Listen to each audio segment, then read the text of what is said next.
Next question देखिए, इस बार क्या है, एक बड़ा सा प्लेटफॉर्म है ना, जिसका मास m है और रेडियस r।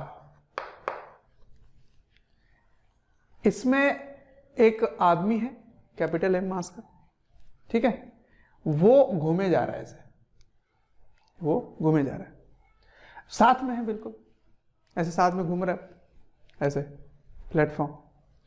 अब क्या करता है, ये जो आदमी है ये u वेलोसिटी से जंप कर जाता है, u से, ठीक है, u वेग से वो जंप करता है इस डिस्क से। तो u with respect to disc ये जंप कर जाता है,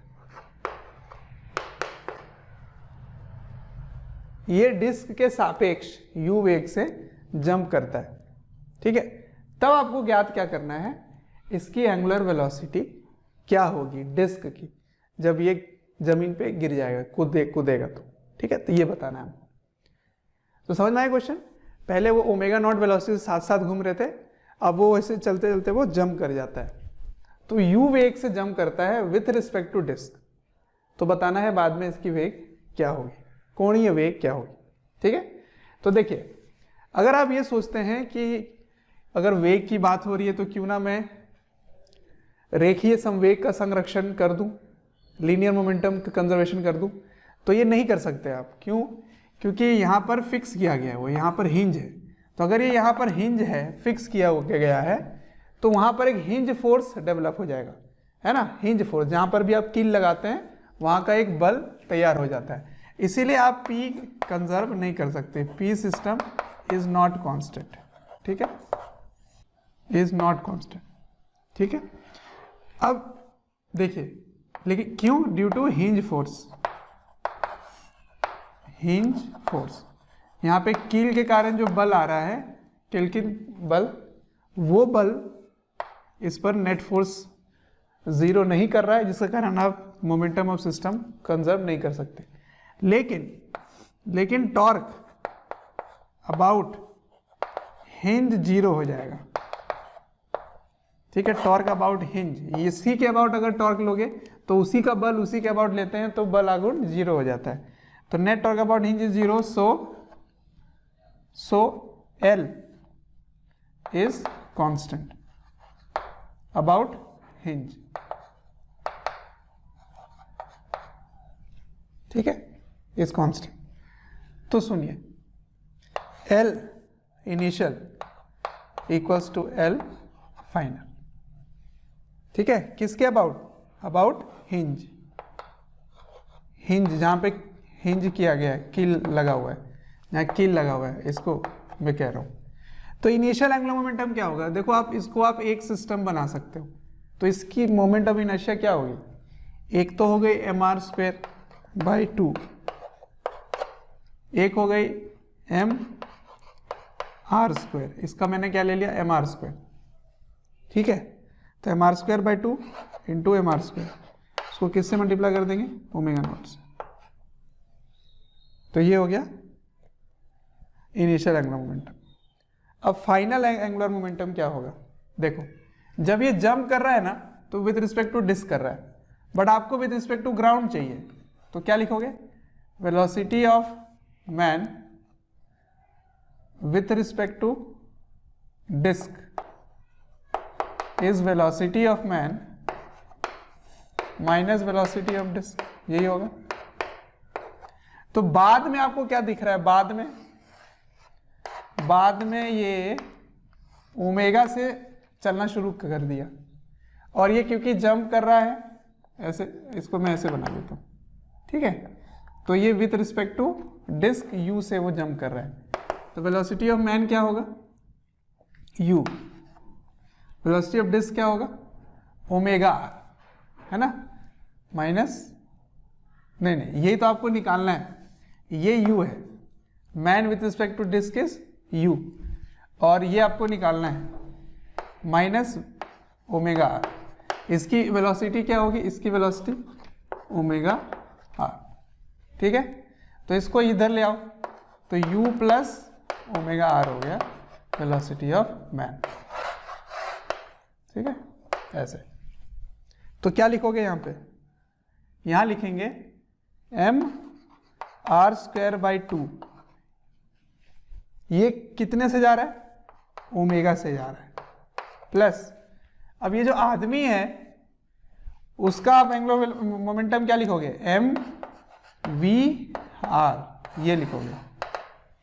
कैसे, देखो यहां से ये इसका लंबवत दूरी रहेगा और ये इसकी वेग रहेगी, है ना, ऐसे। तो क्या लगेगा, m v क्या लिखोगे, u plus omega r into R. ठीक है, तो यहां से आपको क्या क्या पता है, सारी चीजें पता है, ओमेगा बस निकालना है। समझ आया आपको कैसे करना होता है। तो ये बिल्कुल वैसा ही हो गया जैसे वो प्लैंक में वाला था ना, एक बोट वाला था कि वो वेलोसिटी से कूद रहा है, ट्रॉली प्रॉब्लम। तो ट्रॉली वाला ही मैं यहाँ पे एंगुलर तरीके से सिखा रहा हूँ आपको। ठीक है, तो ट्रॉली जैसा ही ये यहाँ पे कंसेप्ट लगेगा। ठीक है, नेक्स्ट क्वेश्चन देखिए। अब देखो जो नेक्स्ट क्वेश्चन है उसमें क्या लिखा हुआ है, एक डिस्क है, फिर से बड़ा सा प्लेटफॉर्म है, उसमें ओमेगा नॉट से ये घूम रहा है, एक आदमी इसके ऊपर बैठा हुआ है या खड़ा है। अब इसके पास एक गेंद है जो फेंकी जाती है, और ये जो गेंद है इसका द्रव्यमान मैं ले लेता हूँ m2, ठीक, और इसको मैंने फेंक रखा है u वेग से, ठीक, और ये u से ही नियत वेग से जाता है और इसके हाथ में जाकर ये कैच कर लेता है, ये पकड़ लेता है। तो पकड़ने के बाद बताना है इसकी कोणीय वेग क्या होगी। ठीक है, ये आपको बताना है। तो ये प्रारंभिक है, इनिशियल, और अंतिम जो है वो इस तरह से मैं बना के दिखा देता हूँ आपको, ऊपर से दिखा देता हूँ, ऊपर से टॉप व्यू।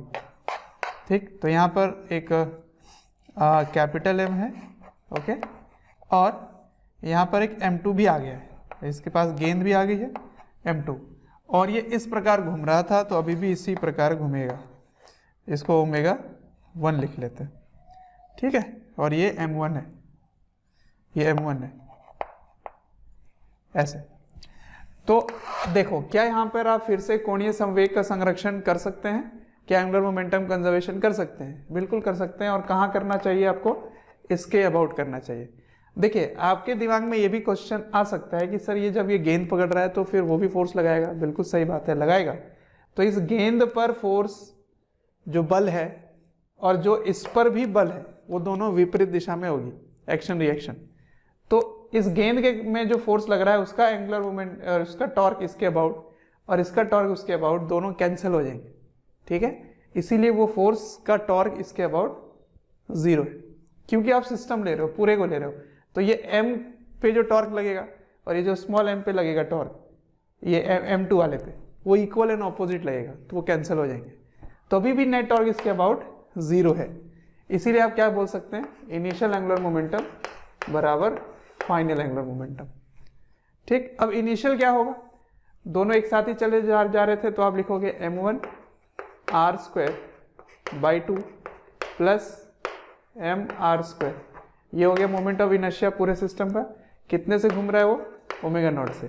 ठीक, और अच्छा, एक और बात, ये भी घूम रहा है लेकिन ये भी चल रहा है, तो इसके कारण एंगुलर मोमेंटम की डायरेक्शन ऐसी है, पर इसकी एंगुलर मोमेंटम अगर इसके अबाउट निकालोगे, क्योंकि सिस्टम ले रहे हो तो इसको भी ले रहे हो, तो इसको ले रहे हो तो इसकी भी एंगुलर मोमेंटम आएगी, तो इसके कारण एंगुलर मोमेंटम की डायरेक्शन ऑपोजिट है, विपरीत दिशा में है। तो ये इस दिशा में, ये इस दिशा में। तो क्योंकि ये एक सदिश राशि है, इसीलिए आपको एक को अगर आपने धनात्मक लिया है तो दूसरा ऋणात्मक होगा। ठीक है, तो ये प्लस है तो दूसरा माइनस होगा। और इसके एंगुलर मोमेंटम क्या लिखोगे, mvr। क्यों, r हमेशा परपेंडिकुलर रह रहा है, ये वाले r रेडियस u से जा रहा है ना, तो m2 u r, ये हो गया इनिशियल एंगुलर मोमेंटम हो गया। ठीक, फाइनल एंगुलर मोमेंटम क्या होगा, फाइनली ये वाली सिचुएशन है, तो एक सिस्टम बन चुका है, ये इनिशियल है और ये फाइनल है, ये फाइनल है, ये इनिशियल है। तो अगर वो उसको कैच करता है, कैच, तो कैच करने के बाद क्या हो रहा है देखो सिस्टम में, m1 r square by 2, m1 r square by 2, ठीक है। दूसरा देखो प्लस m प्लस m, ये एक सिस्टम बन चुके हैं, तो इसको लिखोगे m प्लस m2, ये एक सिस्टम बन चुका है r स्क्वायर। ये पूरे का एंगुलर वेलोसिटी ओमेगा है, ओमेगा फाइनल, ठीक है, ऐसे लिख लो। समझ में आया? तो ऐसे करना है। तो पूरे सिस्टम का आपने एंगुलर मोमेंटम इस तरह से लिया, उसके बाद में इस तरह से लिया। बस इसमें नया चीज मैंने क्या सिखाया आपको, ये सिस्टम का एंगुलर मोमेंटम में, ये बॉल का एंगुलर मोमेंटम इसके अबाउट जिस डायरेक्शन में आ रहा है उसका अपोजिट डायरेक्शन इसका था, इसलिए एक को प्लस लिया दूसरे को माइनस लिया। लेकिन बाद में ये जब सिस्टम हो गया, एक ही सिस्टम बन चुका है, तो उसकी डायरेक्शन सेम है, इसलिए ये प्लस है, ये माइनस है, ये ऐसे है। तो इसकी वैल्यूज मिलेंगे, आप सॉल्व कर लेंगे तो ओमेगा फाइनल निकल आएगा। मैं वैल्यू नहीं डाल रहा इस पर, कंसेप्ट बना रहा हूँ, ठीक है। अब नेक्स्ट क्वेश्चन में आपको क्या देने वाला हूँ, अब ये सिस्टम पहले से है, ये वाला सिस्टम पहले से है, मतलब एक आदमी है, आदमी के हाथ में गेंद है, वो घूमे जा रहा है। अब वो गेंद को फेंकता है, ठीक है, u वेग से इस घूमते हुए डिस्क के सापेक्ष। तब बताना है कि डिस्क की एंगुलर वेलोसिटी क्या होगी फेंकने के बाद, ठीक है। तो चलिए नेक्स्ट क्वेश्चन उसको देखते हैं। तो आइए वापस गेंद को फेंकवाते हैं बाहर, ठीक है। तो सवाल क्या दिया है, इस बार मैंने टॉप व्यू बनाया, ऊपर से दिखाया इस चीज को, ठीक है। तो ये m मास का आदमी है, m1 मास की ये डिस्क है, ओमेगा नॉट से घूम रही है, और यहाँ पे गेंद इसके हाथ में है m2 मास का, ठीक है। अब ये इसी डायरेक्शन में फेंकता है, इसी डायरेक्शन में u वेलोसिटी से फेंकता है। तो बताना है कि अब इसकी फाइनल ओमेगा क्या होगी, ठीक है, ये बताना है आपको। तो फिर से अब मैं डायरेक्ट कर दूं, इनिशियल एंगुलर मोमेंटम बराबर फाइनल एंगुलर मोमेंटम, किसके अबाउट, हिंज के अबाउट, हिंज के अबाउट इसका सेम रहेगा। तो इनिशियल एंगुलर मोमेंटम क्या है, m1 r square by 2 into omega naught, initial है, ठीक है। लेकिन क्योंकि ये सब साथ में ही है, तो साथ वाला ही सिस्टम बना देते हैं, m2 r square plus m r square, ये पूरा एक सिस्टम बन गया। कितने से घूम रहा है ये, ओमेगा नॉट से घूम रहा है, ठीक है। अच्छा, फाइनली क्या होगा, फाइनली जब ये फेंक देता है तो इसकी एंगुलर वेलोसिटी चेंज हो गई, m1 r square by 2 into omega final, ठीक है, प्लस अब इसकी वैल्यू देखो ध्यान से, m इसके साथ घूम रहा है, तो m r square into omega final, ठीक है, इसके साथ ही घूम रहा है। लेकिन ये जो गेंद है ये से निकल गई है u किसके वेलोसिटी से, विथ रिस्पेक्ट टू डिस्क दिया हुआ है सवाल में, इसके सापेक्ष या अपने हाथ के सापेक्ष उसने फेंका था। तो आप जब उसको इसकी लिखोगे वेलोसिटी, तो आपको पता ही है क्या हो जाता है, वेलोसिटी हो जाता है u प्लस ओमेगा आर, पीछे जो किया था वही होगा, है ना, ओमेगा फाइनल वाला, ओमेगा फाइनल, ठीक है। तो m v r ये बन गया, और इसकी भी डायरेक्शन वही है, वही डायरेक्शन में है। अगर वो ऑपोजिट फेंकता तो फिर ये माइनस हो जाता, पीछे फेंकता तो माइनस हो जाता, ठीक है। तो बहुत ही सिंपल सा कंसेप्ट है, सिर्फ आपको डायरेक्शन देखना है और देखना है कि किसके अबाउट आप एंगुलर मोमेंटम कंजर्व कर सकते हैं, ठीक है। एक लास्ट क्वेश्चन इसी टॉपिक पे ले लेते हैं, ठीक, इसको नोट डाउन कर लीजिए। लास्ट क्वेश्चन कुछ इस तरह से है, देखिए ये एक डिस्क है, फिर से वही डिस्क ले रहा हूँ, ओके। अब इसमें क्या हो रहा है कि ये इनिशियली रेस्ट पे था, है ना, यहाँ हिंज किया गया, m1 मास का है, r रेडियस का। अच्छा, जब ये यहाँ से चलना शुरू करता है, m2 मास का, है ना, ये पहले रेस्ट पे था। अब ये जब इधर चलता है ऐसे, तो ये जो डिस्क है, ये डिस्क उल्टा घूमने लगता है, ये इधर जाएगा तो डिस्क इधर घूमने लगेगा, है ना, इधर घूमने लगेगा ऐसे। थैंक यू डियर स्टूडेंट्स, हमें ढेर सारा प्यार देने के लिए। डेली हज़ारों स्टूडेंट्स हमारे वीडियो से लाभ उठा रहे हैं, उनको काफ़ी बेनिफिट पहुंच रहा है हमारे वीडियो लेक्चर से। आपसे एक रिक्वेस्ट है कि डिस्क्रिप्शन बॉक्स पे एक लिंक है, उस लिंक को क्लिक करें और अपनी एनरोलमेंट सुनिश्चित करें। और साथ ही जिनको स्टडी मटेरियल या फिर डाउट सेशन चाहिए वो प्रीमियम कोर्सेज़ के लिए भी एनरोल कर सकते हैं। तो अगर एक चक्कर लगा के ये पहुंचता है, एक चक्कर लगा लिया इसने, तो क्या ये यहीं पहुंचेगा जहां से वो चलना शुरू किया था? Answer is no. ये जब ये चलना शुरू करेगा ना तो ये भी इधर आना शुरू करेगा। तो देखो ये पीछे से चलना शुरू करेगा, ये वाले मार्किंग जो है पीछे चलना शुरू करेगा, तो हो सकता है वो यहाँ पे पहुंचे, इस जगह पे, है ना, हो सकता है वो यहाँ पहुंचे। तो आपको बताना है कितना एंगल वो घूमेगा जब वो वापस वहीं पहुंच जाएगा, तो कितना कोण घूमेगा। ठीक है, तो देखिए इस सवाल को कैसे करेंगे। मान लीजिए इसने कितना एंगल, कितना कोण इसने घूमा, कितना कोण घूमा, थीटा कोण घूमा। ठीक, तो आप कैसे इसको हल करेंगे? इसको हल वही काम से करेंगे, I1 ओमेगा 1 बराबर I2 ओमेगा 2, ऐसे करेंगे। ठीक है, अब I1 किसके लिए लिखोगे? तो देखो इसको अलग कर दो और इसको अलग कर दो, इसको अलग कर दो और इसको अलग कर दो, ठीक है ना।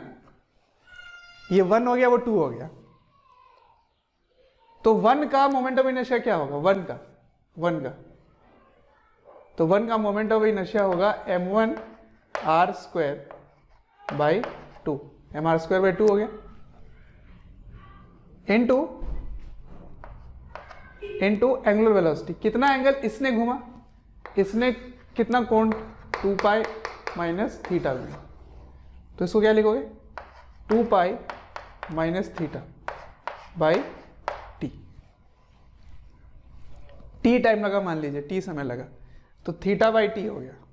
ठीक है, इक्वल्स टू दूसरा कितना है, m2 r square, m2 r square. क्यों? क्योंकि ये पॉइंट मास है, ऐसे घूम रहा है। कितना एंगल वो घूम रहा है? Theta by T. तो यहां से टी और टी कैंसिल हो गए। तो इसको सॉल्व करोगे तो आंसर आपका आ जाएगा कितना थीटा वो घूमेगा जब वो पहुंचेगा। इस चीज को करने का आप अगर ध्यान से देखें तो ये क्या दिख रहा है? ये दिख रहा है एक तरह का एंगल दिख रहा है। तो इसको आप क्या लिख सकते हो? I1 थीटा 1 बराबर I2 थीटा 2। ठीक उसी तरह से जैसे m1 x1 equals to m2 x2 होता था, जैसा वहाँ होता था लीनियर में, वैसा एंगुलर में आप लगा सकते हो। ठीक है, कब? अगर सेंटर मास घूमता नहीं है। तो ये देखो इसका भी जो हिंज है वो कहीं जा नहीं रहा बाहर। अगर बाहर से नेट फोर्स 0 है,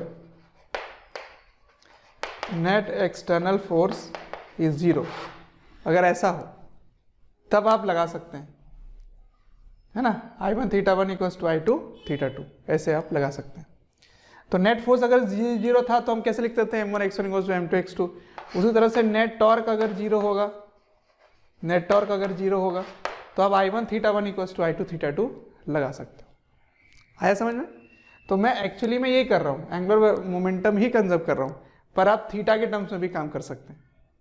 तो ये सवाल में क्या था कि अगर ये इधर चलेगा और वापस अपनी जगह पहुंचेगा तो उसको पूरा 2 पाई घूमने की जरूरत नहीं है, क्योंकि ये भी उल्टा इसे घूमने लगेगा तो पहले पहुंच जाएगा वो। तो यही सवाल था, बताओ कितना कोण घूमेगा कि वो वापस आ जाए। ठीक है, तो समझ आया? तो ये था एंगुलर मोमेंटम और एंगुलर मोमेंटम कंजर्वेशन, कोणीय संवेग और कोणीय संवेग का संरक्षण। ठीक, अब इसका पूरे आगे वाले पूरे चैप्टर में इस्तेमाल होने वाला है। मैंने आपको ब्रीफ यहाँ पे बस इंट्रोडक्शन दिया है ना। ठीक है, अब इसका देखते हैं यूज कहाँ कहाँ कर सकते हैं। ठीक है, तो ये इंट्रोडक्शन पार्ट कंप्लीट होता है। तो देखो सभी थ्योरी हमने डेवलप कर लिया है ना, linear momentum, angular momentum, torque वगैरह सब कुछ। तो अभी तक जो मैंने टॉर्क का मेथड से सिखाया वो फोर्स वाला मेथड था, वेक्टर तरीके से वो चीज़ सीख रहे थे। अब वही सारे काम आप एनर्जी मेथड से भी कर सकते हैं। तो एक बार एनर्जी या ऊर्जा का जो मेथड है उसको जरा सा फोकस कर लेते हैं ताकि सारे थ्योरी हमारे पास पहुंच जाए, फिर आगे हर जगह इस्तेमाल करेंगे। ठीक है, जैसे सबसे पहले काइनेटिक एनर्जी के बारे में जरा एक बार याद दिला देता हूँ मैं फिर से। तो काइनेटिक एनर्जी के बारे में हमने क्या सीख रखा है? गतिज ऊर्जा। गतिज ऊर्जा क्या होता है?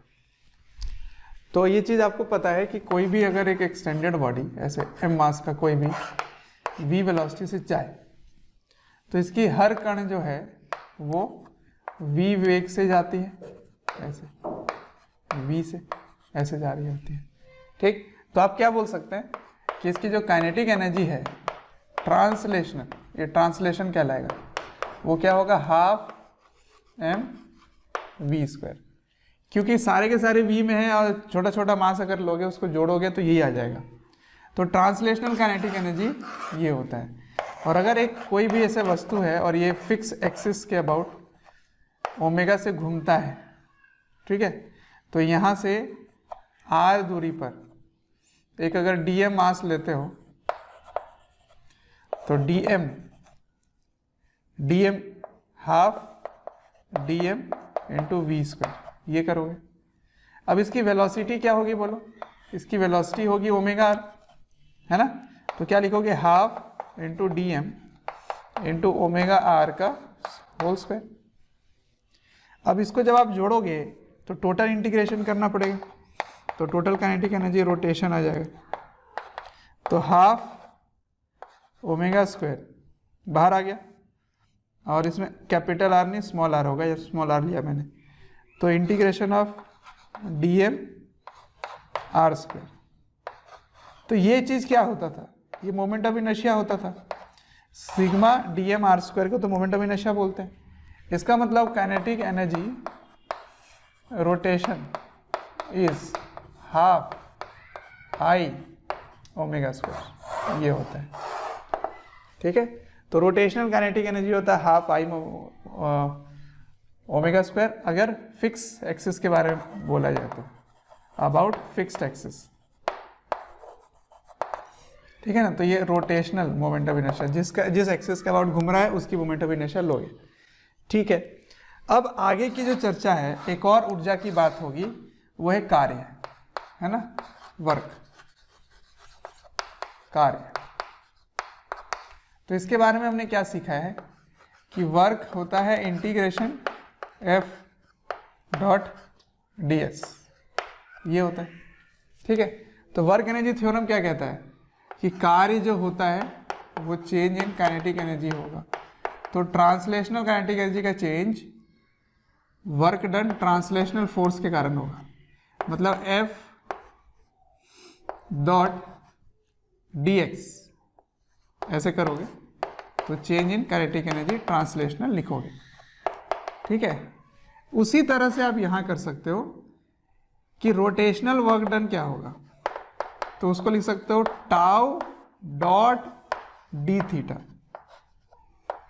ये होगा। मतलब टॉर्क और एंगुलर डिस्प्लेसमेंट के बीच का एंगल को कॉस के साथ मल्टीप्लाई करोगे तो उसको इंटीग्रेट करने से वर्क डन रोटेशनल आता है। ठीक है, रोटेशनल आता है। अब सुनो, अगर टॉर्क कांस्टेंट है तो ये बाहर आ जाएगा, बाहर आ गया तो इंटीग्रेशन डी थीटा क्या हो गया? थीटा। इसका मतलब टाउ डॉट थीटा होता है रोटेशनल वर्क। कब? जब थीटा कांस्टेंट होता है, सॉरी व्हेन टॉर्क कांस्टेंट होता है। टॉर्क जैसे वहां पे फोर्स कांस्टेंट होता था तो क्या लिखते थे? सीधा F.s लिखते थे। उसी तरह से टॉर्क कांस्टेंट होगा तो टाउ डॉट थीटा लिख सकते हो। तो ये किसके इक्वल आप लिख सकते हैं? Work done rotation is change in rotational kinetic energy. मतलब हाफ i ओमेगा², ये लिख सकते हैं। ठीक है, तो रोटेशनल का work done half i omega, translation का वर्क डन हाफ mv², ये होता है। ठीक है, हाफ mv²। मतलब जो चेंज आएगा -12 mv² अगर होगा तो वो भी आप लिख सकते हैं 12 mv²। उस तरह से यहाँ भी डेल्टा चेंज होगा, है ना। तो मान लीजिए omega final minus omega initial का स्क्वायर। तो ये थ्योरी है, इसको आप डेवलप करके रख लीजिए। एक दो क्वेश्चन मैं ले लेता हूँ जिसमें मैं एग्जाम्पल प्रूव करके दिखा दूंगा आपको, ये एग्जाम्पल लगा के दिखा दूंगा। तो मैं वो भी क्वेश्चन लूंगा जो हमने अभी तक टॉर्क के मेथड से किया था, ठीक है। तो कभी भी आपसे वेलोसिटी पूछा जाए या स्पीड पूछा जाए तो आप हमेशा एनर्जी मेथड लगाना, टॉर्क मेथड मत लगाना। अभी मैं करके दिखाता हूँ।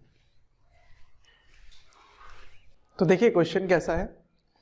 क्वेश्चन कुछ इस तरह से है कि मान लीजिए एक छड़ी है, ऐसे रॉड है, ठीक है, इस प्रकार से। तो इसका मास m है, लेंथ l है, ठीक है। अब इसमें एक फोर्स लगता है, एक बल लग रहा है, मान लीजिए 6 mg का बल है, इसका मास m है। सवाल में ये दिया है कि हमेशा ये जो बल है ना, ये इसके लंबवत रहेगा, हमेशा परपेंडिकुलर रहेगा। तो आपको बताना है जब इसको खींचकर मैं इधर ले जाता हूँ ऊपर तक, तो जब ये इस प्रकार क्षैतिज स्थिति में होगी, हॉरिजॉन्टल होगा, उस समय भी फोर्स ऐसे लग रहा होगा। तब बताना है कि इसकी एंगुलर वेलोसिटी क्या होगी, ये बताना, ठीक है। ये है सवाल। तो कैसे करेंगे इसको?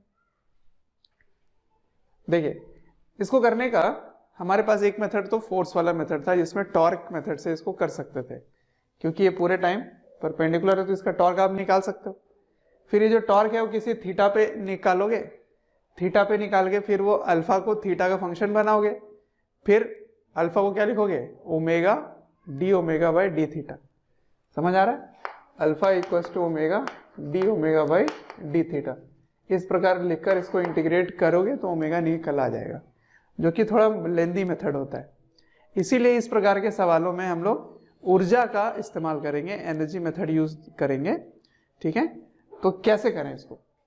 तो देखो क्या यूज करूंगा मैं, work energy theorem, work energy theorem, कार्य ऊर्जा प्रमेय, ठीक है। क्या कहता है वो, work done bye all the forces is change in kinetic energy. तो किसके किसके कारण होगा? देखिए यहाँ पे हिंज फोर्स डेवलप हो रही है, पर इसके द्वारा कोई भी कार्य नहीं हो रहा, क्योंकि जिस पर बल लग रहा है उसकी विस्थापन ही नहीं हो रही है, तो कार्य उसका जीरो हो गया। जिस पर फोर्स लग रहा है उसकी कोई डिस्प्लेसमेंट नहीं हो रही है, तो वर्क डन जीरो हो गया। तो work done bye hinge force zero मैं नहीं लिखूंगा, वर्क डन बाय ग्रेविटी लिखेंगे। इसमें ग्रेविटेशनल फोर्स कहाँ लग रहा है, यहाँ पे लग रहा है। कितना लग रहा है, mg लग रहा है, ठीक है। और क्या लग रहा है? अब लिखोगे वर्क डन बाय टॉर्क, अब टॉर्क भी लिखोगे, है ना, टॉर्क के कारण वर्क, और कोई फोर्स नहीं लग रहा है, equals to change in rotational kinetic energy plus change in translational kinetic energy, ठीक है। ये होगा। तो क्योंकि ये फिक्स एक्सिस है, एक्सिस फिक्स किया गया है, तो ट्रांसलेशन नहीं आएगा, ये जीरो हो जाएगा, इसकी कोई वेलोसिटी नहीं होगी। तो सिर्फ इन्हीं दोनों का वर्क इसके काइनेटिक एनर्जी चेंज के बराबर होगा। तो ग्रेविटी का वर्क डन क्या होगा, फोर्स नीचे डिस्प्लेसमेंट ऊपर, तो minus mg force into displacement, displacement कितना हुआ, L/2। अब देखिए इसके कारण टॉर्क और थीटा दोनों एक ही डायरेक्शन में, तो टॉर्क कितना है 6 mg/L, ये टॉर्क है क्योंकि फोर्स और परपेंडिकुलर डिस्टेंस सेम है, इनटू हाँ टाउ, इसको मैं क्या लिखने वाला हूं, टाउ डॉट थीटा। कैसे लिख सकते हैं, क्योंकि टॉर्क कांस्टेंट है, देख रहे हो, पूरे टाइम इसके परपेंडिकुलर रह रहा है, और इसका जो डायरेक्शन है वो चेंज नहीं हो रहा है, वो पूरे टाइम इसी तरह घुमा रहा है, इसलिए अब आराम से टॉर्क डॉट थीटा लिख सकते हो। थीटा कितना हुआ देखो, π/2, कितना है, π/2। अच्छा, रोटेशनल काइनेटिक एनर्जी क्या होगी, half I omega square final, और इनिशियल जीरो था, ये भी जीरो था, ठीक है। तो आई की वैल्यू क्या होगी, आई क्या लिखोगे, हाफ ml² बाई क्या लिखेंगे, ये आपकी अक्ष है ना, एक्सिस ये है, तो वन ऑफ द एंड्स वाला लगाओगे, तो ml² बाई 3 हो गया इंटू ओमेगा स्क्वायर, ठीक। तो यहां से सॉल्व हो जाएगा काम आराम से, समझ में आया। तो ये एक मेथड हो गया जिसमें हमने एनर्जी मेथड लगाया। अब वो एक क्वेश्चन बोल लेता हूं जो मैंने पहले भी लिया था, जहां मैंने टॉर्क मेथड से बताया था आपको, उसी को एनर्जी मेथड से पुली ब्लॉक सिस्टम, पुली घिरनी ब्लॉक निकाय जो है उसके बारे में चर्चा होगी। ठीक प्यारे बच्चों, जब मैं कमेंट सेक्शन में जाता हूँ तो कुछ ऐसे लाइन हैं, कुछ ऐसे कमेंट्स हैं जो काफ़ी कॉमन है, और वो ये हैं कि सर एक इस चैप्टर का इस टॉपिक के बारे में वीडियो बना दें, या इस टॉपिक को थोड़ा सा इलेबोरेट करके समझा दें। तो प्यारे बच्चों, मैं आपसे रिक्वेस्ट करना चाहता हूँ कि सबसे पहले तो हमारे चैनल को सब्सक्राइब करें और बेल आइकन को हिट करें। इससे क्या होगा कि कोई भी नोटिफिकेशन आप मिस नहीं करेंगे। मैं ये इसलिए कह रहा हूँ क्योंकि जिस टॉपिक के बारे में आप पूछ रहे होते हैं या आप रिक्वेस्ट कर रहे होते हैं, वो हमारे चैनल्स में ऑलरेडी वीडियोज़ हैं। आप अगर चैनल विजिट करेंगे तो प्लेलिस्ट भी बने हुए हैं, और प्लेलिस्ट से आप अपने जो डिमांड है, जो आपके पर्टिकुलर टॉपिक्स हैं, उनको आप विजिट करके पढ़ सकते हैं। आइए नेक्स्ट क्वेश्चन। इस बार घिरनी ब्लॉक निकाय है। क्वेश्चन ये है कि जब ये एच हाइट नीचे जाता है, जब ये एच हाइट नीचे चला जाता है, उस समय बताइए इसकी वेलोसिटी क्या होगी, क्या होगी। ठीक है, ये बताना है। तो कैसे करें भैया? देखो, एक मेथड तो आपको पता ही है, टॉर्क वाला मेथड है ना। तो टॉर्क मेथड में नहीं करने वाला, अब मैं एनर्जी मेथड करूंगा। तो मैं दोनों को एज अ सिस्टम ले लेता हूं, दोनों को निकाय ले लेता हूं। उसके बाद देखता हूं इसमें कौन कौन से बल है, बल के टॉर्क कितने हैं और टॉर्क का कितना कार्य आ रहा है वो देखते हैं। तो देखिए, यहां पर एक बल टेंशन आ रहा है और इसमें भी टेंशन आ रहा है, ऐसे। ठीक है, लेकिन जब दोनों को सिस्टम ले लो तो ये इंटरनल हो जाएगा, तो इंटरनल फोर्स का टॉर्क ही नहीं डेवलप होगा। ठीक है, उसके बाद एक फोर्स इसमें लग रहा है mg का फोर्स लग रहा है, और इसका जो mg है वो लग तो रहा है पर विस्थापन ही नहीं आ रहा। फिर यहाँ पे हिंज फोर्स भी आ रहे होंगे, है ना, RH/RV। ठीक, तो इनके किसी बल के द्वारा कोई कार्य नहीं हो रहा, टेंशन इंटरनल हो गया, तो बचा सिर्फ ग्रेविटी का फोर्स। तो अब आप क्या लिखोगे? Work done by gravity, tension का वर्क डन तो 0 है, इज इक्वल टू, और देखो उसका टॉर्क भी नहीं आ रहा, equal to change in kinetic energy. तो काइनेटिक एनर्जी किसकी बात होगी? सिस्टम की होगी, पूरे सिस्टम की होगी, क्योंकि अब दोनों को एक सिस्टम लियो, दोनों को एक निकाय लियो। तो अब ग्रेविटी का कार्य केवल इस पे हो रहा है, इस पे नहीं हो रहा, तो कार्य उसी दिशा में हो रही है, तो प्लस mgh। अच्छा, अब इसके लिए क्या लिखोगे? Kinetic energy rotation plus kinetic energy translation. ठीक है, दोनों का ब्लॉक और घिरनी दोनों लगाओगे, है ना। तो पुली प्लस ब्लॉक दोनों आएगा। तो ठीक है, काइनेटिक एनर्जी फाइनल किसका? इसका फाइनल। तो क्या लिखोगे? रोटेशनल आएगा, हाफ आई ओमेगा स्क्वायर। तो मैं लिख दूं डायरेक्ट mr²/2, तो हाफ आई ओमेगा स्क्वायर। ये फाइनल है। अब इसकी फाइनल क्या होगी? तो इसकी फाइनल होगी हाफ mv²। ठीक है, अब इनिशियल क्या था? दोनों ही 0 थे, क्योंकि इसको रेस्ट से छोड़ा गया था, u बराबर 0, तो ये भी नहीं घूम रहा था। सही है, तो अब ये घूमने लग गया ओमेगा से, जब ये इसकी v है। ठीक, तो ये ओमेगा मुझे नहीं पता और v भी नहीं पता, तो एक इक्वेशन और चाहिए, कहाँ से लाएं? ये समझ में आया क्या किया मैंने? ये I है। ठीक है, तो रोटेशनल और ट्रांसलेशन दोनों ले रहा हूँ और दोनों को एज ए सिस्टम ले रहा हूँ। तो इसकी ट्रांसलेशन नहीं हो रही है, इसकी रोटेशन नहीं हो रही है। ट्रांसलेशन को ये टूट कर नीचे नहीं जा रहा, ये घूम रहा है और ये नीचे जा रहा है। ठीक, तो इसकी ट्रांसलेशन काइनेटिक एनर्जी आई, इसकी ट्रांसलेशन काइनेटिक एनर्जी आई, और इसकी रोटेशन काइनेटिक एनर्जी आई। ठीक है, तो वो मैंने लिखा half I omega square half mv square. ठीक है, अब सुनो, अब मैंने आपको उसी दिन बताया था, घिरनी ब्लॉक सिस्टम जो पढ़ाया था, कि यहाँ पे जो रस्सी है वो क्योंकि टाइट रह रहा है, तो जितना रस्सी ये खुलेगा ढीला होकर, उतना ही यहाँ से निकल के आएगा। तो इसका मतलब v equals to omega R हमेशा फॉलो होगा। सही है, तो आपको v निकालना है, तो ओमेगा इक्वल्स टू क्या हो गया, v बाई आर। तो ओमेगा की जगह लिख दोगे v बाई आर, यहाँ क्या लिखोगे v बाई आर, तो ये हो जाएगा half M R square by 2 into V square by R square, तो ये आर स्क्वायर कट जाते हैं, plus half M V square. तो इसकी वैल्यू मैंने यहाँ पर लिख दी, तो ये हो गया आपका सेकेंड इक्वेशन।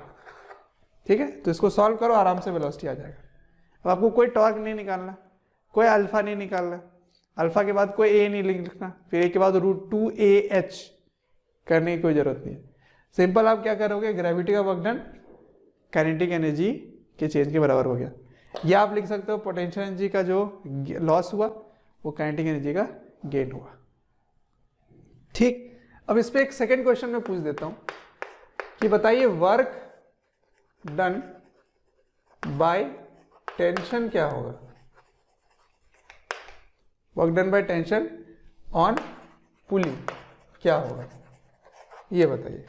तो पुली में कितना कार्य करता है टेंशन, इसको पता करने के लिए आप केवल घिरनी को निकाल लोगे और घिरनी में आप केवल टेंशन दिखाओगे, और कौन कौन सा फोर्स लग रहा है यहाँ पर, और यहाँ पर ग्रेविटी का फोर्स लग रहा है mg, इधर लग रहा है ऐसे RH, इधर लग रहा है इधर RV। तो इन सभी का कार्य जीरो है, केवल टेंशन का कार्य होगा। तो अब हम लिखोगे वर्क डन बाय टेंशन, क्योंकि आपने इसको नहीं लिया, तो फिर इसकी जो पोटेंशियल एनर्जी है वो इसमें नहीं आएगी, इसको ध्यान रखना। अब आपके लिए सिस्टम केवल यही हो चुका है, तो इसमें ओमेगा आ जाएगा बाद में। तो work done by tension is change in kinetic energy of pulley. अब केवल पुली आएगा क्योंकि आपने सिस्टम में केवल पुली लिया। तो टेंशन का वर्क डन क्या होगा, यही निकालना है। तो वर्क डन बाय टेंशन, इसको ऐसे ही छोड़ दो, equals to half I omega square minus 0, क्योंकि ये फाइनल है, इनिशियल तो कुछ था ही नहीं। तो फाइनल में क्या लिखोगे, हाफ आई क्या होगा M R square by 2 into omega square. ठीक है, ये हो गया वर्क डन बाय टेंशन। अब ओमेगा स्क्वायर कहाँ से लाओगे, यहाँ से लाओगे। ठीक है, क्योंकि आपने v को फिर आपको v को रिप्लेस करना होगा ओमेगा के टर्म्स में। क्या लिखोगे, v equals to omega R, फिर ये पूरी इक्वेशन ओमेगा के टर्म्स में बन जाएगी। या फिर आपने इसमें पहले ही निकाल रखा है v, तो आप यहाँ पे ओमेगा लिखोगे v बाय आर। ठीक है, यहाँ से रिप्लेस कर सकते हो। ये 3 हो गया। तो दूसरे वाले इक्वेशन से यहाँ डाल दो, क्योंकि पहले वाले से आपने v निकाल रखा है। आया समझ में? तो इसको सॉल्व करके आप कर सकते हैं आगे का काम। तो कुछ क्वेश्चंस ऐसे होते हैं जिसमें आप आराम से एनर्जी मेथड से काम आसान कर सकते हो। ठीक है, तो आई होप आपको एनर्जी का मेथड समझ में आ गया है कि कैसे मैं काइनेटिक एनर्जी को इस्तेमाल करने वाला हूँ।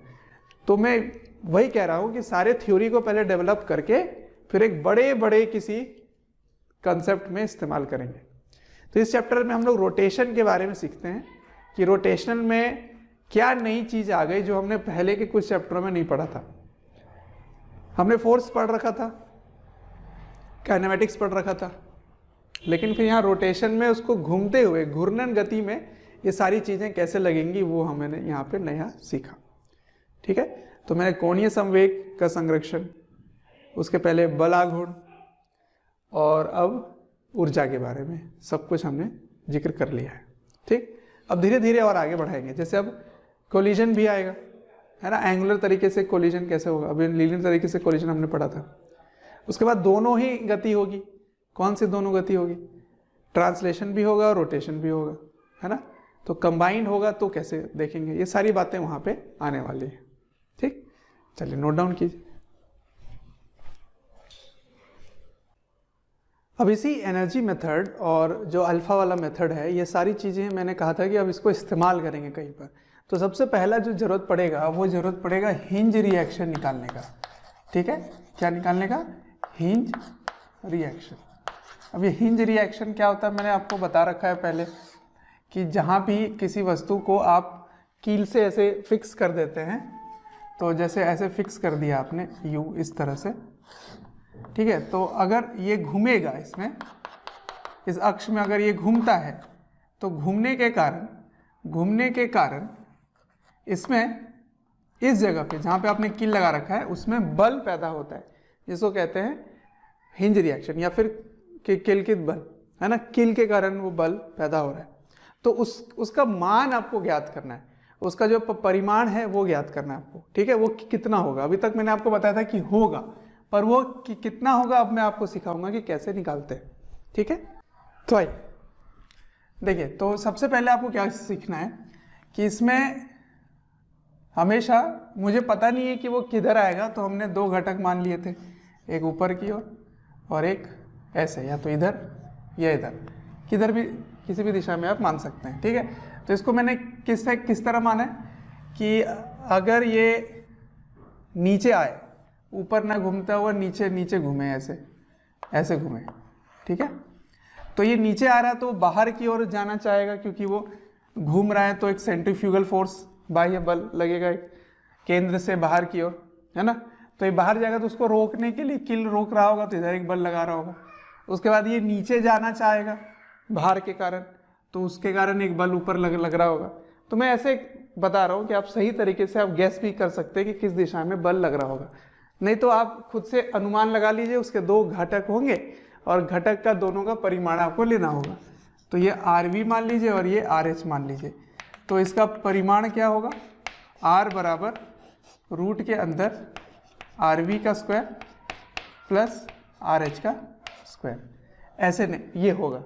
पर इसको निकालेंगे कैसे, देखिए जब ये घूर्णन गति करता है तो मैंने आपको बताया था कि इसका हर कण सर्कुलर मोशन में रहता है ना। ये सर्कुलर मोशन में ये गोल गोल घूमता रहेगा। तो सर्कुलर मोशन में होने के कारण आप इसमें सर्कुलर मोशन का जो कंसेप्ट है वो लगा सकते हैं। किस प्रकार, देखिए ध्यान से, एक कण को आप देखें तो इस प्रकार घूम रहा है ना, इस वृत्त में घूम रहा है।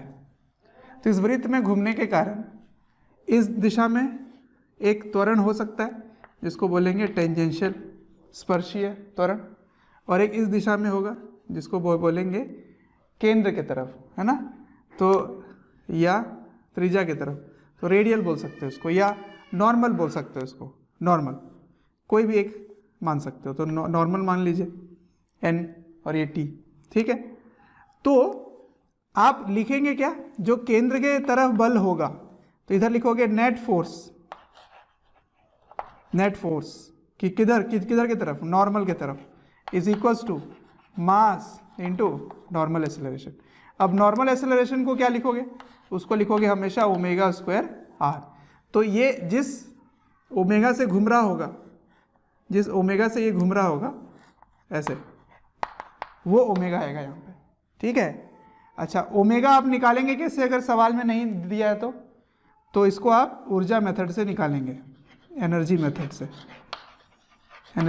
से इसको ज्ञात करें, या ऊर्जा मेथड से ज्ञात करें, निकालें किसका मान, ओमेगा का मान, ठीक है। किससे ज्ञात करेंगे, ऊर्जा मेथड से, ठीक है।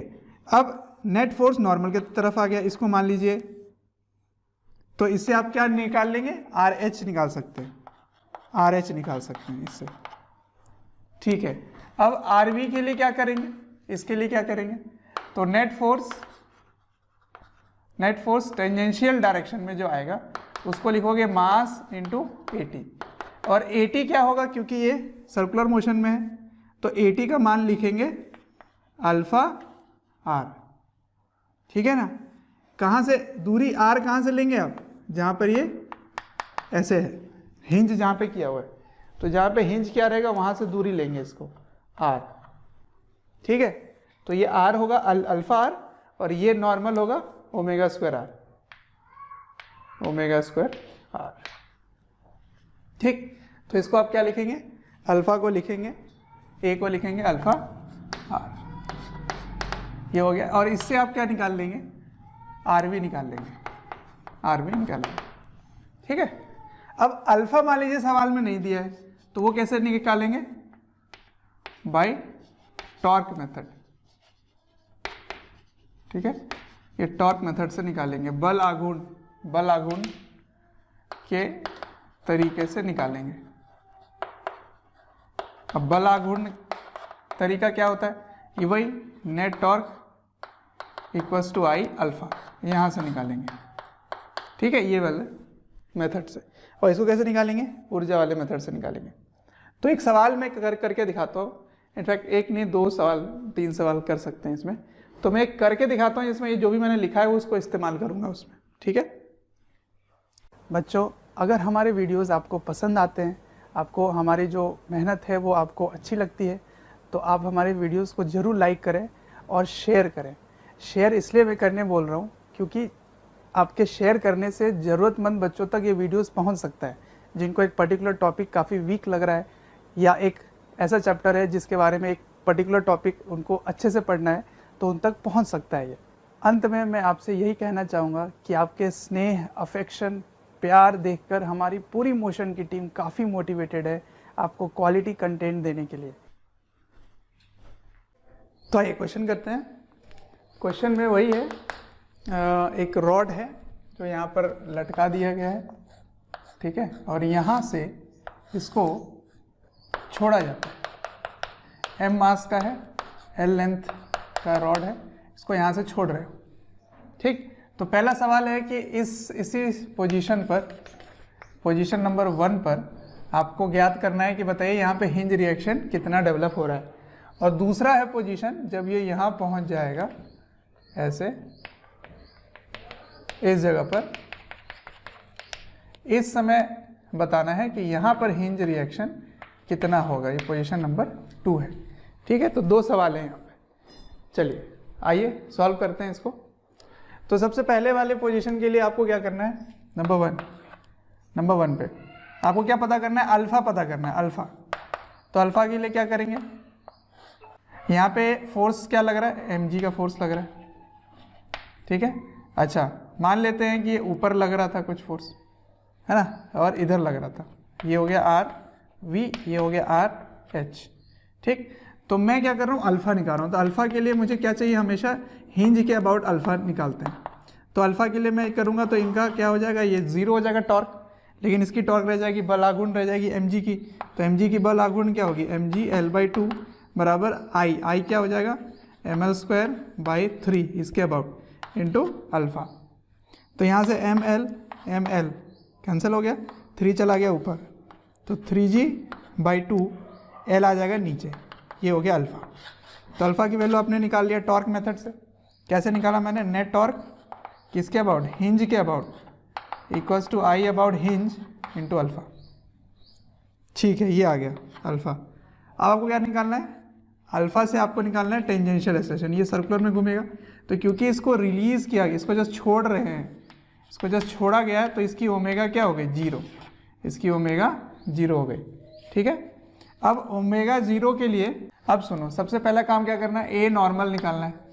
ए नॉर्मल क्या हो गया? 0, क्यों? क्योंकि ओमेगा 0 है। अच्छा, ए टी क्या होगा? अल्फा आर क्या होगा? यहाँ से यहाँ की दूरी, यहाँ से यहाँ की दूरी कितना? l/2, तो अल्फा l/2, ठीक है, ये आ गया। अब आप इस दिशा में जो बल है वो देखेंगे, इस दिशा में बल, इस दिशा में कोई त्वरण ही नहीं है। ए नॉर्मल कितना हो गया? 0। मैं फिर से बना देता हूँ यहाँ पर, ऐसे, ये ऐसे घूम रहा है, ठीक है। तो इस दिशा में ए नॉर्मल 0, इस दिशा में ए टी अल्फा l/2, ठीक है। तो यहाँ पे बल क्या क्या लग रहा है? एक मैंने ऐसे बना रखा था और यहाँ पर mg बना रखा था ऐसे, ठीक है। अब टेंजेंशियल डायरेक्शन में नेट फोर्स क्या दिख रहा है आपको? मैंने इधर बना रखा है आर वी, इधर बना रखा है आर एच। तो क्योंकि ये 0 है तो इधर और कोई फोर्स है ही नहीं, तो सबसे पहले तो लिख दोगे आर एच हो गया 0, क्योंकि एक्सेलरेशन ही 0 है, तो फोर्सेस और कोई है ही नहीं, एक ही है, तो 0 हो गया, ठीक है। अब ऊपर के डायरेक्शन में क्या दिख रहा है आपको? ऊपर इसको पॉजिटिव लोगे तो mg minus R V equals to M A T. A T की वैल्यू क्या है? अल्फा l/2, ठीक है। तो M G minus R V. यहाँ से अल्फ़ा एल की वैल्यू क्या है 3g/2, उसका आधा क्या होगा बाई 4।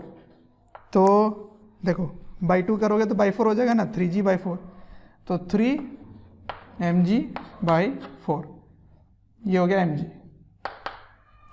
ठीक है, तो यहाँ से आर वी कैसे निकालोगे, तो mg minus 3/4 mg is R V. तो इसको सब्ट्रैक्ट करोगे तो 1/4 आ जाएगा, तो आर वी कितना आ गया 1/4, तो mg/4। ठीक है, तो अब आपको निकालना क्या है हिंज रिएक्शन। तो हिंज रिएक्शन में आप क्या करते हैं, रूट अंडर आर वी का स्क्वायर प्लस आर एच का स्क्वायर, तो ये तो 0 हो गया, तो केवल आर वी आ गया, तो आर वी कितना आ गया mg/4 ये आ गया। तो ये आपका हिंज रिएक्शन है। ये किसके लिए है 1 के लिए। अब 2 के लिए निकालेंगे जब ये नीचे पहुंचेगा, तो जब वो नीचे पहुंचेगा तब उसमें ओमेगा होगी, ओमेगा 0 नहीं होगी। यहाँ ओमेगा 0 था, यहाँ ओमेगा 0 नहीं होगा, तो पहले ओमेगा निकाल लेते हैं कितना है, कॉपी कीजिए। अब आइए सेकेंड पार्ट करते हैं। सेकेंड पार्ट देखिए, सेकेंड पार्ट में आपको यहाँ पे ओमेगा निकालना होगा। कौन से मेथड से, एनर्जी मेथड से। तो एनर्जी मेथड से आपको यहाँ पे ओमेगा निकालिए, ओमेगा कितना है, तो देखो ये इसका सेंटर ऑफ मास है, यहाँ से इसको क्या करो पोटेंशियल एनर्जी 0 मान लो यहाँ पर। ठीक है, तो यहाँ से कितना ऊपर है ये L/2 ऊपर है, तो इसकी पोटेंशियल एनर्जी क्या होगी, फाइंड ओमेगा, ओमेगा ज्ञात कीजिए, है ओमेगा का मान ज्ञात करें पहले। तो क्या करेंगे U1 प्लस K1 बराबर U2 प्लस K2। कैसे लगा सकते हैं, इसमें यहाँ पे जो भी बल है उसके द्वारा कोई कार्य नहीं हो रहा। क्यों नहीं हो रहा कार्य, क्योंकि उसकी विस्थापन नहीं हो रही है, तो इसीलिए आप इसमें मैकेनिकल एनर्जी कंजर्व कर सकते हैं। ठीक है, तो इस स्थिति में इसकी स्थितिज ऊर्जा क्या है mg/L/2, गतिज ऊर्जा 0। इस स्थिति में स्थितिज ऊर्जा 0 और यहाँ आते ही इसका क्या हो जाएगा हाफ आई कितना है mL/3 into omega square, half I omega square. क्या लिखा मैंने, हाफ आई ओमेगा स्क्वायर, ये लिखा। ठीक है, अब यहाँ से m और l गए, ठीक है, 2 और 2 भी गए। अब इसको 3 को भेज दो इधर, तो क्या आ जाएगा 3g/L बराबर ओमेगा स्क्वायर। ओमेगा स्क्वायर ही रहने देता हूँ मैं। अब निकालते हैं अल्फा। तो अल्फा के लिए ये ऐसे आ चुका है, ठीक है, और यहाँ पे इसका ओमेगा है। चलिए, आपने माना है ऐसे इस प्रकार, इधर मान लिया है आर एच, इधर मान लिया है आर वी, और यहाँ पर क्या है एम जी, और कोई बल नहीं है इसमें, सही है। तो यहाँ पर ये वृत्तीय रेखा में सर्कुलर मोशन, वृत्तीय गति कर रहा है ये। तो सर्कुलर मोशन में एक नॉर्मल एक्सेलरेशन आता है और एक टेंजेंशियल आता है, ठीक है। तो देखिए अल्फा क्या होगा, अल्फा निकालना आपको। तो इसके अबाउट जब आप निकालेंगे तो इसका भी टॉर्क 0, इसका भी 0, और अब इसका भी 0 हो गया, क्योंकि वो इसी दिशा में बल जा रहा है। तो net torque about hinge is 0, ठीक है। तो 0 है, इसीलिए अल्फा 0 हो गया। इस बार अल्फा 0 है, उसके पहले वाले में ओमेगा 0 था, तो इसीलिए आप क्या बोल सकते हैं, AT 0 हो गया, ठीक। तो अल्फा का मान 0 होने के कारण AT 0 हो गया है। अब AT 0 हो गया, इसका मतलब इस दिशा में जो बल है, इस दिशा का बल वो 0 होगा। तो इस दिशा में केवल और केवल यही है RH, इसका मतलब RH का मान क्या हो गया 0। तो इसमें अल्फा 0 है, इसके पहले वाले सवाल में ओमेगा 0 था, ठीक है ना। अब देखो इस दिशा में क्या होगा, इस दिशा में A नॉर्मल निकाल लीजिए, वो हो जाएगा ओमेगा स्क्वायर R कितना है L/2। तो ओमेगा स्क्वायर L/2 क्या होगा, L को यहाँ भेज दो तो 3g/2 हो जाएगा, 3g/2। 2 हो गया नॉर्मल। अब इस दिशा में देखिए तो बल क्या दिख रहा है आपको, देखो इसको तुम पॉजिटिव मान लो तो ये पॉजिटिव हो गया, तो R V minus M G. मानना क्यों है, जिधर एक्सेलरेशन होता है उसके दिशा में जो बल होता है उसको धनात्मक लेते हैं, पॉजिटिव लेते हैं, ठीक है। तो त्वरण के दिशा में जो बल होता है उसको लेते हैं धनात्मक और उसके विपरीत दिशा में लेते हैं ऋणात्मक। तो इस डायरेक्शन वाला फोर्स प्लस है, ये माइनस है, और इधर एक्सेलरेशन क्या है, ए नॉर्मल। तो लिखोगे net force equals to M A normal. A normal का मान कितना है, ओमेगा स्क्वायर आर, आर का मान कितना है, L/2, ठीक है। तो ओमेगा स्क्वायर एल का मान कितना हो गया, 3g, तो 3g/2 हो गया, तो 3g/2 इज आरवी। तो आरवी में mg को इधर भेज दीजिए, mg प्लस हो गया, तो 235/2 mg इतना हो गया आरवी। तो देखो mg से ज़्यादा बल लगा रहा है वो, तभी तो उसको रोक के रखा है, नहीं तो ये टूट के नीचे चला जाता। तो mg से ज़्यादा बल लगेगा ऊपर, कील में होना भी चाहिए। फील भी आ गया यहाँ से कि हाँ सही बात है मैथमेटिकली। तो देखो इस प्रकार कभी भी हिंज रिएक्शन निकाला पूछा जाए तो ऐसे आप करेंगे, ठीक। एक लास्ट क्वेश्चन मैं इसमें कराता हूँ, थोड़ा कॉम्प्लिकेटेड होगा, केवल मैं इक्वेशन लिख के छोड़ दूंगा, ठीक है। इससे प्रैक्टिस हो जाएगा, जो मैं आपको मेथड लिख के दिखाया था उसका प्रैक्टिस हो जाएगा। आइए, ये सवाल है, इसमें एक छड़ी है जिसका द्रव्यमान 3 है, लंबाई 4 मीटर है। यहाँ से एक बल लग रहा है 37 डिग्री पर। काम आसान करने के लिए मैंने उसको हॉरिजॉन्टल प्लेन में ले लिया है, 36 में, जैसे टेबल पे रखा हुआ है ऐसे, और ऐसे बल लग रहा है, मतलब mg का जो पार्ट है वो नहीं आएगा इसमें, और इसकी इस समय जो कोणीय वेग है वो दिया गया है, ठीक है। तो आपको क्या ज्ञात करना है, यहाँ पे हिंज रिएक्शन कितना है ये ज्ञात करना है, हिंज रिएक्शन कितना आ रहा है, हिंज बल बताइए, ठीक है।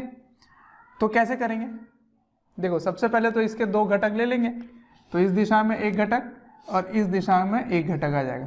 तो इसका एक कंपोनेंट इधर क्या है, f cos थीटा, तो f cos थीटा, और इधर क्या आ जाएगा, f sin थीटा, ठीक है, ये आ गया। अब यहाँ पे मैं मान लेता हूँ कि इधर के डायरेक्शन में एक हिंज रिएक्शन आया और इधर के डायरेक्शन में आया, तो इसको मैं ले लेता हूँ R1, क्योंकि वर्टिकल है नहीं, इसको R1 ले लेते हैं, इसको R2 ले लेते हैं। तो मेरे लिए क्या हो गया, मेरे लिए हो गया एक इधर, एक इधर, एक इधर, एक इधर। तो ये R1 है, ये R2 है, ये f sin 37 है, ये f cos 37 है, ठीक है। यहाँ पर ओमेगा आ रहा है, ठीक, ऐसे है। तो मैंने क्या बताया था आपको कि आपको हमेशा ओमेगा और अल्फा पता करना होता है। तो सबसे पहले मैं अल्फा निकाल लेता हूँ इसके अबाउट, ये मेरा अक्ष है, एक्सिस है, तो सबसे पहले अल्फा निकालते हैं। तो अल्फा किसके कारण आएगा, इन दोनों के कारण तो टॉर्क 0 हो गया, इसके कारण भी टॉर्क 0 हो गया, केवल इसके कारण आएगा। तो लिखोगे नेट टॉर्क बराबर आई अल्फा। तो नेट टॉर्क किसके अबाउट, एक्सिस के अबाउट, फिक्स एक्सिस है, फिक्स एक्सिस के अबाउट। तो फिक्स एक्सिस के अबाउट इसका टॉर्क आएगा, इसका 0 हो जाएगा। तो क्या लिखोगे, f cos 37 ml²/3 अल्फा, ठीक। तो यहाँ से अल्फा का मान क्या लिखेंगे, देख लीजिए अल्फा यहाँ से, अच्छा, f cos थीटा के बाद इसको गुना भी तो करोगे यहाँ से यहाँ की लंबाई से, तो इंटू l। तो यहाँ से l और l कैंसिल हो गए, तो क्या आ जाएगा 3f cos 37 कितना होता है, cos 37 होता है 4/5, ठीक है। और यहाँ से m आके डिवाइड हो गया, m l, ये हो गया अल्फा, अल्फा निकाल लिया। ओमेगा दिया गया है, तो यहाँ से AT क्या होगा, AT होगा alpha into L/2, alpha into L/2, ये इसका सर्कुलर मोशन है, सर्कुलर मोशन है ना। तो इधर आ जाएगा AT और इधर आ जाएगा AN। तो AT की वैल्यू कैसे लिखोगे आप, देखो इधर से इधर फोर्स है इधर फोर्स है, तो दोनों ऊपर है और एक्सेलरेशन नीचे, ऐसा नहीं हो सकता।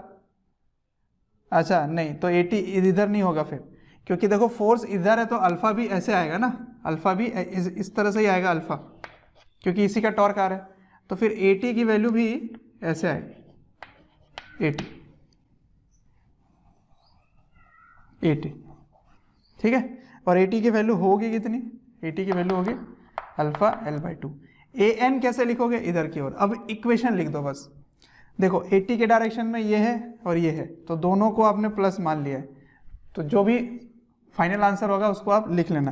तो F cos 37 plus R1 equals to M 80, और 80 की वैल्यू हो गई अल्फा L/2, ठीक है। और दूसरी इक्वेशन इस डायरेक्शन में लिखोगे, F sin 37 और ये R2 दोनों ही इसी डायरेक्शन में है और नॉर्मल भी इसी डायरेक्शन में, तो इसको भी लिखोगे F sin 37 plus R2 equals to M omega square L/2। ये हो गया नॉर्मल, ये हो गया A नॉर्मल, ठीक है। बस इन दोनों से आपको सॉल्व क्या करना है बच्चों, सब कुछ पता है, F सब कुछ गिवन है। F का भी मान चलिए ले लेते हैं, कुछ सवाल में दिया रहेगा, मान लीजिए 10 न्यूटन, ठीक है। तो अब आपको R1 और R2 ज्ञात करना है, तो R नेट कैसे लिखोगे, रूट अंदर R1 square plus R2 square, ये हो जाएगा हिंज रिएक्शन, ठीक है। ऐसे करते हैं। तो हिंज रिएक्शन के लिए आपको अल्फा और ओमेगा चाहिए। क्यों चाहिए, क्योंकि वो सर्कुलर मोशन में घूमता है। क्यों सर्कुलर मोशन में घूमता है, क्योंकि जब भी रोटेशन में कोई भी घूर्णन गति में रहता है तो वो वृत्तीय गति भी कर रहा होता है। और सर्कुलर मोशन में दो टाइप के एक्सेलरेशन आते हैं, एक नॉर्मल और एक टेंजेंशियल, स्पर्शीय त्वरण और एक केंद्र की ओर, ठीक है ना। चलिए, तो ये हो गई कहानी हिंज रिएक्शन, ठीक है। कोई भी चैप्टर या वीडियोस आपको डिटेल में ईयर लॉन्ग वाले वीडियोस चाहिए और काफ़ी डिटेल में वीडियोस आपको चाहिए, तो आपको एक नंबर दे रहा हूँ, टोल फ्री नंबर है, आप इनको कॉल करें और डिटेल में आप बात कर सकते हैं और पूछ सकते हैं। नंबर है 1800 2121 799।